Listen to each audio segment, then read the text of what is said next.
দর্শক বন্ধু, আমাদের অনেকেরই জীবনে এমন হয়তো হয়েছে যে কখনো পড়ে গেছেন বা কোনো চোট পেয়েছেন। চোটাঘাতের জেরে আপনার নাকটা হয় ভেঙে গেছে বা বেঁকে গেছে। এই ভাঙা নাক বা বাঁকা নাক নিয়ে আমরা কিন্তু অনেকেই দিব্যি আছি। কিন্তু এটা থেকে কিন্তু পরবর্তীতে আপনার কোনো গুরুতর সমস্যাও হতে পারে, কিংবা সেটা আপনার মুখের আকৃতিটাকেই হয়তো বদলে দিয়েছে। আপনি কিন্তু আপনার পুরনো আকৃতি ফিরে পেতে চাইছেন। অর্থাৎ জন্মগতভাবে আপনার নাক সঠিক ছিল, ভালো ছিল, পরে কোনো চোটাঘাতজনিত কারণে সেই নাকে কোনো আঘাতের জন্য নাক ভেঙে গেছে বা বেঁকে গেছে। এবার এটাকে আমরা পুরনো অবস্থায় কি করে ফিরিয়ে আনতে পারি, এটা নিয়ে আজকে আমাদের পর্ব, আমাদের আলোচনা। এরকম অনেক মানুষ আছেন যারা এই নাকের সমস্যায় জর্জরিত। আসুন, আজকের পর্বে আমরা জেনে নেব যে কিভাবে এই সমস্যা থেকে আপনি মুক্তি পেতে পারেন। আমাদের সঙ্গে রয়েছেন বিশিষ্ট plastic surgeon doctor Jayanta pine. আমি স্যারের কাছে যাব, অনেকগুলো প্রশ্ন আছে ক্রুকেড নোজ নিয়ে। সেই ক্রুকেড নোজের সমস্ত প্রশ্নের উত্তর আজকে স্যার আপনাদের দেবেন। আপনারাও জেনে নেবেন যে কিভাবে এই নাকের সমস্যা থেকে আপনি মুক্তি পেতে পারেন। যারা চ্যানেলে নতুন এসেছেন, চ্যানেলটিকে সাবস্ক্রাইব করুন। স্বাস্থ্য সংক্রান্ত নানা বিষয় নিয়ে প্রতিনিয়ত আমরা আলোচনা করছি আপনাদের জন্য। ভিডিওটি শেষ পর্যন্ত থাকুন। আশা করি এই সমস্যা সংক্রান্ত সব প্রশ্নের উত্তর আমাদের আলোচনায় পাবেন। ভিডিও ভালো লাগলে লাইক করবেন, কোনো প্রশ্ন বা মতামত থাকলে নিচে কমেন্ট বক্সে লিখুন এবং শেয়ার করুন। আসুন আজকের আলোচনা শুরু করি। স্যার, স্বাগত জানাচ্ছি আপনাকে হেলথ ইম্প্যাক্ট বাংলায়। আসলে স্যার, এই সমস্যাটা অনেকেরই হয়ে থাকে এবং আগে আমরা দেখতাম যে অনেক সময় চোটাঘাতজনিত কারণে হয়তো খেলতে গিয়ে কখনো কোনো কিছুভাবে নাকে চোট লেগেছে এবং সেই নাকটা ভেঙে গিয়েছে বা পরবর্তীকালে বেঁকেও গেছে। অনেকে গুরুত্ব দিয়েছেন সেটাকে, বা অনেকে সেটাকে গুরুত্বই দেননি কখনো, যে চলে যাচ্ছে বা এবার। এবার আমরা একটু জানতে চাইবো যে এই বেঁকে যাওয়া বা ভেঙে যাওয়া এটা কিভাবে বোঝা যায় প্রাথমিকভাবে, এবং সেটা যদি হয়ে থাকে তাতে পরবর্তীকালে কি কি সমস্যা হতে পারে? যেটা আজকেই আমি একটা অভিজ্ঞতা নিয়ে বলবো। দেখবেন আমাদের একটা বেশ সিনেমাতে থাকে না, ঘুষি মেরে নাক ফাটিয়ে দেবো, হ্যাঁ? এটা বলা হয় না, রেগে গেলে ঠিক। একটা মারামারির ক্ষেত্রে বলা হয়। তো নাকটা কেন টার্গেটেড হয়? মানে ঘুষি মেরে চোয়াল ফাটিয়ে দেবো বা অন্য হ্যাঁ, কিছু হ্যাঁ। না বলে নাকটা কেন? তার কারণ হচ্ছে আমাদের ফেসটাকে যদি দেখেন, আমাদের তো ফেসটা সামনের দিকে একটু এগোনো। ১ম এই যদি সামনের দিক থেকে কিছু আসে অবজেক্ট, ১ম এ কিন্তু নাকটাকে ঠিক। টাচ করবে। একদম। তো আমাদের নাকটা আমাদের ফেসেস থেকে একদম সামনের দিকে বেরিয়ে আছে। সে যখনই আপনি হোঁচট খেয়ে পড়ে যাচ্ছেন হুম। বা ধরুন কিছু একটা আঘাত এলো, সেটা যেভাবেই আসুক না কেন নাকের উপরে লাগে। বা ধরুন ক্রিকেট বল সেটা এসে নাকের উপরে হুম। সজোরে আঘাত করতে পারে, কারণ নাকটা আমাদের ফেসের থেকে একটুখানি বেরিয়ে থাকে। So nose is a very soft target. আরেকটা বিষয় হচ্ছে নাকের গঠন। নাকের সামনের দিকটাতে কার্টিলেজ থাকে, পেছনের দিকটাতে বোনস থাকে। হুম। কি হচ্ছে, যেহেতু এই বোনস এবং কার্টিলেজ রয়েছে, জয়েন্ট গুলো থাকছে, এই জয়েন্ট গুলো ডিস্টেবিলাইজও কিন্তু হয়ে যেতে পারে। ও।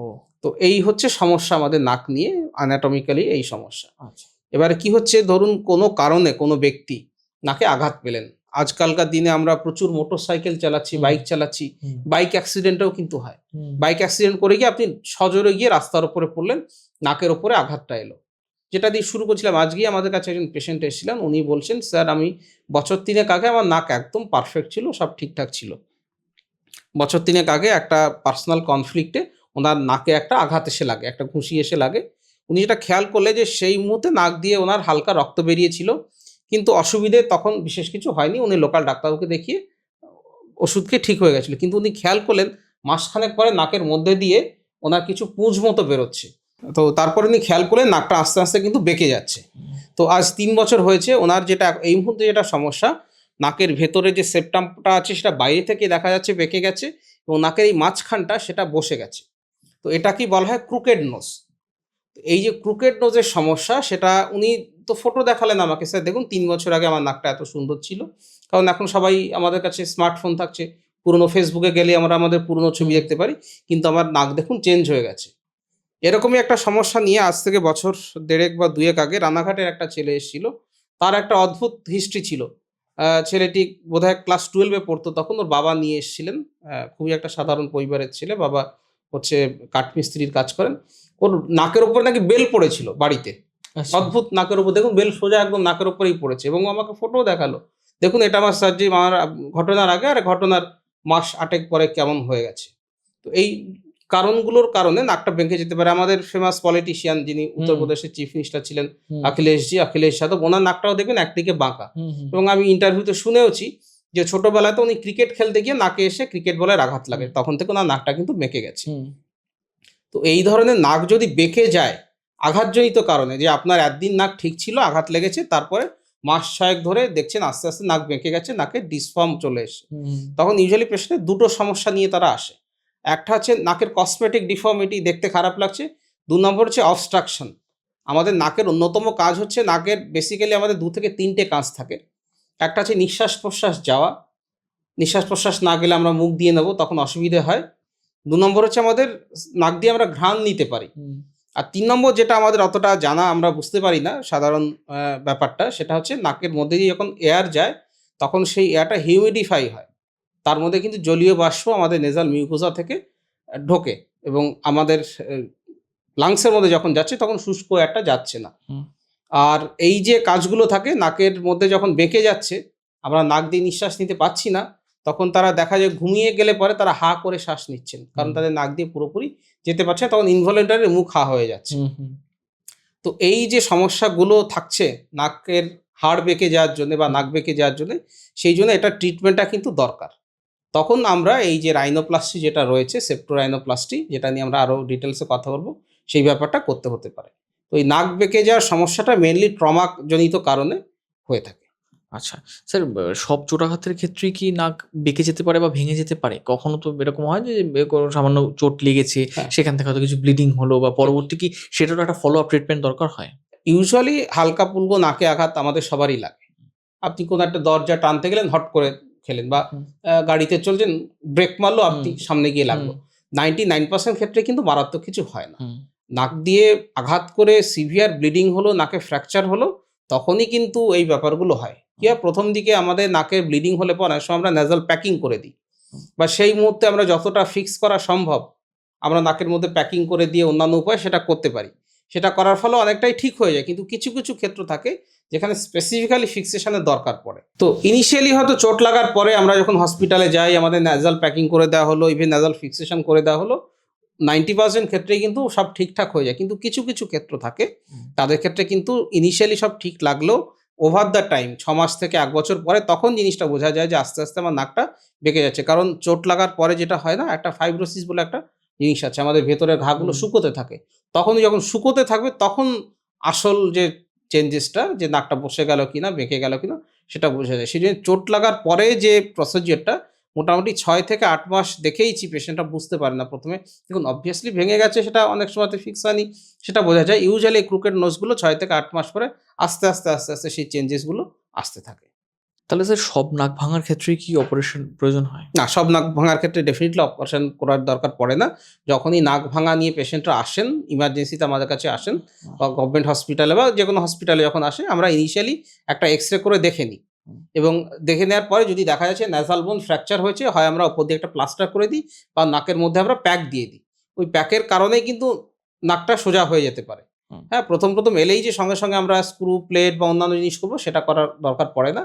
তারপরে যদি এই জিনিসটাতে ঠিক হচ্ছে না, তারপরে সার্জিক্যাল স্টেপের দিকে যাওয়া যায়। অনেক ক্ষেত্রে স্যার এরকমও হয়, অনেকে এরকমটা বলেন যে চোট লেগেছিল বা তখন বুঝতে পারেননি, পরবর্তীকালে হয়তো নিঃশ্বাস নিতে সমস্যা হচ্ছে কিন্তু বাইরে থেকে দেখে কিছু বোঝা যাচ্ছে না। ঠিক। সেক্ষেত্রে তাহলে তারা কি করণীয়? হ্যাঁ, সেক্ষেত্রে তাদের বেসিক্যালি তাহলে আমাদের নাকে 3টে হাড় থাকে। দুদিকে 2টো, মাঝখানে একটা। এটা আমি বোঝার সুবিধার জন্য বলছি। বেসিক্যালি অনেক বেশি হাড় থাকে।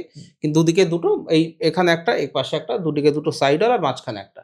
তো বাইরের থেকে যদি বোঝা যাচ্ছে না যে কোনো রকম ফ্র্যাকচার হয়েছে, কিন্তু ভেতর থেকে আমার নিঃশ্বাস নিতে অসুবিধা হচ্ছে, তার মানে মাঝখানে যে হাড়টা রয়েছে সেটা ভেঙে একটা সাইডে চলে গেছে। যে সাইডে চলে গেছে সেই সাইডে নেজাল ক্যাভিটিটা আমাদের ছোট হয়ে গেছে। সেক্ষেত্রে আমরা যে মাঝখানে যে সেপ্টাম আছে সেটাকে সেপ্টোপ্লাস্টি বলে। সেপ্টোপ্লাস্টি বা সেপ্টোরাইনোপ্লাস্টি বলে। এই সেপ্টোপ্লাস্টি করার মাধ্যমে আমরা মাঝখানের বোনসটাকে কিন্তু সোজা করে দিতে পারি। এবার স্যার এই রাইনোপ্লাস্টি আপনি বলছেন, হুম। এই রাইনোপ্লাস্টির পদ্ধতিটা একটু যদি বলেন যে কিভাবে করা হয় রাইনোপ্লাস্টি এবং কখন গিয়ে রাইনোপ্লাস্টির সিদ্ধান্ত নেন আপনারা? ইউজুয়ালি আমাদের কাছে যখন পেশেন্টরা আসেন সেপ্টোরাইনোপ্লাস্টি করার জন্য, অলরেডি তারা বিভিন্ন ডাক্তারবাবুকে দেখিয়েছেন, বিভিন্ন জায়গা থেকে বোঝার পরে তারা বুঝতে পারেন যে এটা একটা জটিল বিষয়ে গিয়ে দাঁড়িয়েছে, তখন আমাদের কাছে তারা আসেন। এই ধরনের পেশেন্টের মেইন আমাদের যেটা করার, সেটা হচ্ছে ওনার যে 2টো হাড় বেঁকে গেছে সেই হাড় দুটোকে সোজা করা, এবং নাকের মাঝখানটা বা কার্টিলেজটা যেটা বসে গেছে সেটাকে রিস্ট্রেনদেনিং করা। এই রিস্ট্রেনদেনিং করতে গেলে, ধরুন আপনার বাড়িতে একটা দরজা বা পাল্লা ভেঙে গেছে বা বেঁকে গেছে, তাহলে আপনাকে সেটাকে রিপেয়ার করতে হবে। রিপেয়ার করতে গেলে তো কিছু ম্যাটেরিয়ালস লাগবে। হয়তো আপনাকে সেই জানলাটার কিছু কল কবজা বা সেটা ছিটকিনি এগুলো বদলাতে হতে পারে। তেমনি আমাদের এই যে কার্টিলেজ যদি বেঁকে গিয়ে থাকে বা বোনস যদি ভেঙে গিয়ে থাকে, ভাঙা বোনসটাকে আমরা আবার নতুন করে ফ্র্যাকচার করে স্ট্রেট করতে পারি। কিন্তু কার্টিলেজ যদি মানে আপনার খারাপ হয়ে গিয়ে থাকে বা নষ্ট হয়ে গিয়ে থাকে, এই কার্টিলেজটাকে রিস্টেন করা ভীষণ ডিফিকাল্ট। আমরা কার্টিলেজটাকে তখন নতুন করে রিকনস্ট্রাকশন করি। সেই জন্যই প্লাস্টিক এবং রিকনস্ট্রাকশন সার্জনদের কাছে এই ধরনের পেশেন্টরা আসেন। আমরা যেটা করি, বুকের যেটা আছে আমাদের 12খানা রিবস থাকে, তার মধ্যে লাস্ট যে 4টে বা 5টা রিবস থাকে, তাদের সামনের দিকে একটা কার্টিলেজ থাকে, তরুণাস্থি আমরা যেটাকে বলি। সেই কার্টিলেজটাকে ইউজ করে আমরা নতুন করে এই স্কেলিটনটাকে রিকনস্ট্রাকশন করি। সেই জন্যই এটাকে সেপ্টোরাইনোপ্লাস্টি বলে উইথ রিব কার্টিলেজ। এটা দিয়ে করলে তবেই একমাত্র আপনার যে আচ্ছা। নাকটা বোঁচা হয়ে গেছে বা বসে গেছে বা বাঁকা হয়ে গেছে, সেটাকে প্রপারলি সোজা করা এবং সঠিক শেপ দেওয়া পসিবল হয়। তাহলে স্যার এটা মানে চোটাঘাত পাওয়ার কতদিনের মধ্যে করলে ভালো হয়? দেরি করলে কি কোনো ধরনের সমস্যা হতে পারে কিনা, এটা যদি একটু বলেন? চোট আঘাত পাওয়ার পরে ইমিডিয়েটলি তো আমরা দেখুন, ইমিডিয়েটলি আমরা তো চাইবো না এরকম একটা সার্জারি করতে, বা আমাদের কাছে ইমিডিয়েটলি পেশেন্টরা ইউজুয়ালি 6 মাস 8 মাস পরেই আসেন। কারণ এই কার্টিলেজ নষ্ট হয়ে যাওয়া বা হাড় ভেঙে যাওয়াটা, এটা প্রথম 4-6 মাসে অতটা বোঝা যায় বোঝা না। যায় না। হ্যাঁ, যখন বোঝা যাচ্ছে তখন অলরেডি 6 মাস 1 বছর মতো পেরিয়ে গেছে। হুম। তারপরে বিভিন্ন জায়গায় তারা ডাক্তারবাবুকে দেখিয়ে আল্টিমেটলি প্লাস্টিক এবং কসমেটিক সার্জন বা রিকনস্ট্রাকশন সার্জেন্সদের কাছে আসেন। দেখা গেছে ইউজুয়ালি 6 মাস থেকে 1 বছর টাইম তাদের ইন বিটুইন পেরিয়েই যায়। তারপরেই আমরা সার্জারিটা করি, কারণ আমরাও চাইবো নাকটা একটা স্টেবল স্টেজে আসার পরে। যেকোনো নাকে যখন ফ্র্যাকচার হচ্ছে, ভেঙে গেছে, ব্লিডিং হয়েছে, হেমাটোমা ফর্মেশন হয়ে গেছে, সমস্ত কিছু ভেতরটা সেটেল হতেই অলমোস্ট আপনার 6 মাস মতো সময় লাগে। তারপরেই সার্জারিটা কিন্তু করা হয়। এই সার্জারির পরে স্যার কতদিন পরে স্বাভাবিক জীবনে ফেরা যায়, বা তার পরবর্তীতে কি ধরনের যত্ন নিতে হয়? যেহেতু আমরা বুকের থেকে আমরা কার্টিলেজটা নিই, এই ধরনের রাইনোপ্লাস্টি করতে গেলে রিকভারিটা একটুখানি লেন্দি হয়। প্রথম কথা যে সার্জারিটা, এটা একটা বড় সার্জারি, অ্যারাউন্ড 4 আওয়ার্স মতো লাগে। 3 থেকে 4 ঘন্টার আগে পুরো জিনিসটা তৈরি করতে, রিকনস্ট্রাকশন করতে, এবং সার্জারি করার পরে ইউজুয়ালি 1 দিন পরে, ধরুন সোমবারে সার্জারি করে মঙ্গলবার আমরা ছুটি করে দিই। নাকের উপরে ছোট্ট একটা প্লাস্টার দেওয়া থাকে। আগেকার দিনে প্লাস্টার অফ প্যারিস দিয়ে, যেটা দিয়ে আমাদের হাড় ভেঙে গেলে, হাত ভেঙে গেলে, পা ভেঙে গেলে প্লাস্টার করা হতো। সেই জিনিস দিয়ে করা হতো। দেখতে একটু খারাপ লাগে বলে এখন আমাদের থার্মোস্ট্যাটিক ম্যাটেরিয়াল আসে। সেটা দিয়ে খুব সুন্দর দেখতে লাগে। কিন্তু যাই হোক, নাকের উপরে একটা ছোট্ট প্লাস্টার মতো বা ড্রেসিং মতো থাকবে। সেটা প্রায় 10 দিন মতো থাকবে। আচ্ছা। এবং যেহেতু আমরা রিকনস্ট্রাকশন করলাম, অনেক সময়তেই দুদিকে কিন্তু কালশিটে পড়ে যায়। ও। যেরকম ১ম বারে হয়তো চোট লেগে আপনার ব্ল্যাক আই হয়ে গেছিল, অতটা হয়তো হবে না। কিন্তু দুটো দিকে কালশিটে পড়তে পারে। এবং আপনাকে 10 দিন বাড়িতে থাকতে হবে। যতদিন আমরা এই প্লাস্টারটা নাক থেকে সরিয়ে দেবো, ততদিন বাড়িতে থাকতে হবে। আমরা আচ্ছা। 1 দিন পরে ছুটি করে দেবো, কিন্তু আচ্ছা। বাড়িতে গিয়ে হোম রেস্ট। আচ্ছা। সুতরাং রিকভারিটা একটুখানি সময় লাগে। আপনাকে অন্তত 10 দিন বাড়িতে থাকতে হবে এবং ওষুধপত্র অন্তত 2 সপ্তাহ খেতে হয়। 10 দিন মতো, 10 দিন থেকে 2 সপ্তাহ, মানে আপনার 14 দিন মতো ওষুধ খেতে হবে। তারপরে আপনি কাজে কর্মে বেরোতে পারবেন। এবং ১ম দিকে খেয়াল রাখতে হবে নাকে নতুন করে যেন চোট না লাগে। হুম। কারণ নাকে চোট লাগলে আমরা যে রিকনস্ট্রাকশন করেছি, যে কার্টিলেজটা বসিয়েছি, সেটা আবার ডিসলজ হয়ে যেতে পারে। সুতরাং একটু সতর্ক থাকতে হবে। তো এটা কোনো ছোটখাটো বা মানে ব্যাপার নয়। আপনাকে সতর্ক হয়ে কিন্তু চলাফেরা করতে হবে, এট লিস্ট ফর 3 মান্থস। ৩ মাস মতো আপনাকে সতর্ক হয়ে থাকতে হবে। থাকতে হবে। হ্যাঁ। এরকম স্যার হয় অনেক সময় যে ছোট বাচ্চারা তারা পড়ে গিয়েছে বা কখনো হুম। নাকে বড় চোট পেয়েছে, সে হুম, হয়তো বাড়িতে ভালোভাবে বোঝাতেও পারেনি। হুম, তো হুম। এই বাচ্চাদের ক্ষেত্রে নাকের চোটটা কতটা সিরিয়াস বা গুরুতর? বাচ্চাদের ক্ষেত্রে কিন্তু একটু অ্যাডভান্টেজ থাকে। ভগবান হয়তো সেভাবেই করেছেন। বাচ্চাদের ক্ষেত্রে দেখেছি এই রিমডুলেশন, আপনার কার্টিলেজ রিজেনারেশন পাওয়ার, বোনস নিজেকে রিশেপিং করা, এগুলো অনেক বেশি থাকে। ও। হ্যাঁ, এই ব্যাপারগুলো বাচ্চাদের ক্ষেত্রে যদি নাকে চোট লাগেও খুব বেশি কিন্তু এফেক্ট তাদের করে না। ও। একেবারেই করে না সেটা বলব না। কিন্তু বড়দের যতটা এফেক্ট করে, বড়দের রিকভারি পাওয়ার কিন্তু বাচ্চাদের থেকে কম, বা রিজেনারেশন পাওয়ার কিন্তু বাচ্চাদের থেকে কম। ওই জন্য বাচ্চাদের রিজেনারেটিভ পাওয়ার যেহেতু বেশি থাকে, ভালো থাকে, তাদের খুব বেশি সমস্যা হয় না। আর বাচ্চাদের যদি এরকম সমস্যা থাকেও, মাইনর সমস্যা যদি থাকে, আমরা 18 বছর অবধি তাকে ওয়েট করতে বলি। আচ্ছা। যে 18 বছর অবধি ওয়েট করবেন, ফেসিয়াল গ্রোথ কমপ্লিট হবে, তারপরে আমরা করব। আচ্ছা। কিন্তু কিছু, কিছু ক্ষেত্রে যদি সিভিয়ার নেজাল ডিফর্মিটি থাকে, ডেভিয়েশন থাকে, অবস্ট্রাকশন হয়ে গিয়ে থাকে, যে বাচ্চা নিঃশ্বাস নিতে অসুবিধা হচ্ছে, তখন 18 বছর অবধি অপেক্ষা করার তো কোনো মানে হয় না। তখন আমরা সার্জারিটা যেরকম প্রসিড করার কথা সেভাবে আমরা স্ট্যান্ডার্ড ওয়েতে করি। তাহলে স্যার যারা এই ধরনের সমস্যায় ভুগছেন তারা হুম। কি করে যোগাযোগ করবেন আপনার সঙ্গে? আমার সঙ্গে যোগাযোগ করতে হলে আমাদের যে ঠিকানা, সেটা আমাদের ফার্স্ট কমেন্টে পিন করা রয়েছে। বাইন ক্লিনিক কলকাতাতে রয়েছে এটা। এখানে যেটা করতে হয়, পেশেন্টরা যেটা করেন, কারণ দূর দূরান্ত থেকে তো আমার কাছে পেশেন্টরা আসেন। আপনি যেটা করবেন, যার এই সমস্যাটা হয়েছে, ফটো নেবেন। আজকাল খুব সুবিধা আছে। প্রত্যেকের মোবাইলে রয়েছে, আমাদের কাছে WhatsApp রয়েছে। ফটো বিভিন্ন অ্যাঙ্গেল, অন্তত ৩ টে অ্যাঙ্গেল, একটা সামনে থেকে, আর দুটো সাইড থেকে একটা একটুখানি নিচের দিক থেকে, যাতে আমি 2 ডাইমেনশনাল বুঝতে পারি। বা অনেক সময় পেশেন্টদের আমরা বলি ছোট একটা 10 থেকে 15 সেকেন্ডের একটা ভিডিও নাকের চারিদিকে করে আপনি পাঠান। তাহলে একটা ভিডিও অ্যাসেসমেন্ট হয়ে যাবে। আমরা আপনাকে দেখে আমি বলে দেবো, অ্যান্সার দিয়ে দেবো যে আপনার কি সমস্যা হয়েছে, কি করতে হতে পারে বা কি করতে হবে, বা কিছু পরীক্ষা করতে হবে কিনা সেগুলো করে নিয়ে রাইনোপ্লাস্টি পেশেন্টকে ইউজুয়ালি এই ধরনের ক্ষেত্রে অন্তত আমরা পেশেন্টকে সার্জারির আগে অবশ্যই একবার ডাকি। তারপর জেনারেল ইনভেস্টিগেশনস এবং এক্সামিনেশন করতে হয়, অ্যানাস্থেসিয়া ডক্টরবাবুকে দেখাতে হয়। তারপরে সার্জারির জন্য আমরা একটা স্পেসিফিক ডেট ঠিক করে সার্জারির জন্য আমরা ডেট ফিক্স করি। আসলে দর্শক বন্ধু, নাকের চোটকে কখনো আমাদের হালকাভাবে নেওয়া উচিত না। হয়তো কখনো আপনি চোরাঘাত পেয়েছেন, কিন্তু সেটাকে আপনি গ্রাহ্যই করলেন না, ভাবলেন একটু রক্তপাত হয়েছে, ঠিক হয়ে যাবে। কিন্তু এই ঠিক হওয়া কি আদৌ আগের মতো ঠিক হওয়া হলো, আগের অবস্থায় ফিরে গেল? সেটা কিন্তু আপনাকে নজরে রাখতে হবে। যদি কোনো সমস্যা হয়ে থাকে, শ্বাসকষ্ট বা কোনো রকম যদি দেখেন গঠনগত সমস্যা হচ্ছে, নাক বেঁকে গিয়ে থাকে, তাহলে কিন্তু অবিলম্বে চিকিৎসকের পরামর্শ নিন এবং যা যা প্রয়োজনীয় পদক্ষেপ সেটা আপনাকে নিতে হবে। বিশেষজ্ঞের তত্ত্বাবধানে এই কাজটি অবশ্যই করবেন। যদি কোনো প্রশ্ন থাকে আমাদের কমেন্ট বক্সে লিখুন। আপনাদের প্রশ্নগুলো নিয়ে আমরা পরবর্তীতে আবার আলোচনা করব। আজকের মতো এখানেই শেষ করছি। ভালো থাকবেন, সুস্থ থাকবেন। ধন্যবাদ।